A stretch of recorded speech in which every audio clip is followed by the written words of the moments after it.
Badala tu ya kusikia baadhi ya vitu vilivyoendelea usiku wa jana nikaamua kuimba hiyo taarabu. Ipi hiyo? Nakwambia, anasema jamani, taarabu ile watu washaniloga hapa. Taarabu rafiki yangu kaimba nani? Mtaalamu Jadu yuko hapa. Kaimba nani? Haki ya Mungu, wewe binadamu nani?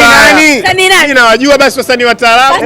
Hiyo taarabu wa zamani bwana. Sio Kisugu. Yaani kama vile taarabu hajawa Kisugu. Haki ya Mungu wewe bwana, basi sikiliza, haina noma. Taarabu nimeisahau, lakini nakumbuka ninachokimaanisha. Simenelewa kwamba bwana, sisi tunachokimaanisha, sisi tumeshamtumia sawa.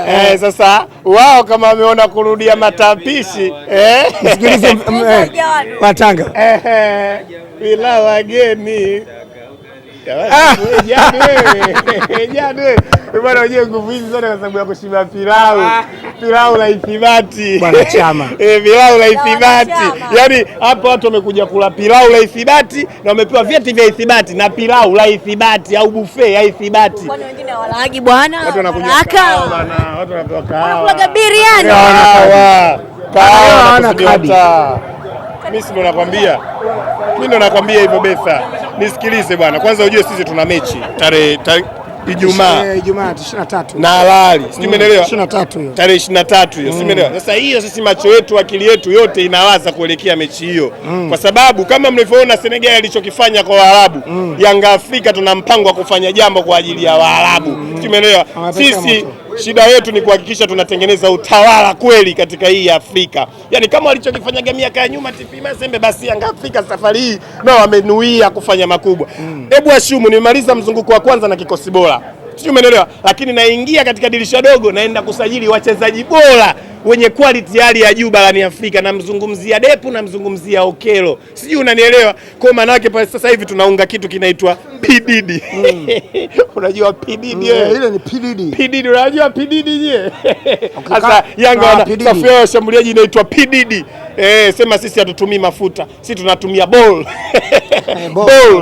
Ball ndo tunatumia sisi. Bwana, leo nimemsikia ndugu yangu mmoja, kaka yangu, mtu wa mpira yule Tundaman. Anakuambia bwana, sisi hatuna viongozi wa bolu. Nikaelewa kumbe hao shida yao, hao wana viongozi wa bolu, alafu sisi tuna viongozi wa boli. Si unanielewa? Hiyo ndio tofauti ile kuwepo. Kwa mimi niwaambie tu ndugu zanguni, hii Yanga Afrika wao wasajili warudie, maana wanachokifanya wao, mchezaji miaka kama 6 kama sio 8 nyuma ndo alikuwa anawasaidia. Sasa hivi akarudi eti umtegemee tena.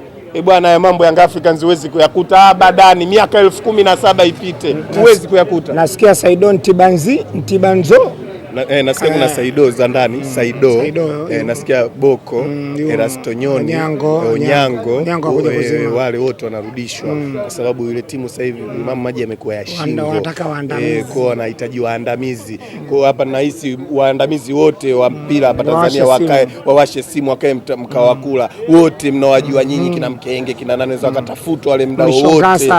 Leo kina Mlishongasa wawashe simu. Sasa sisi tushatoka huko. Miaka mingi sana tumetoka. Sisi sasa hivi tuko tuna focus na kuhakikisha kwamba kuandika historia. Hivi bwana, yule Okelo lakini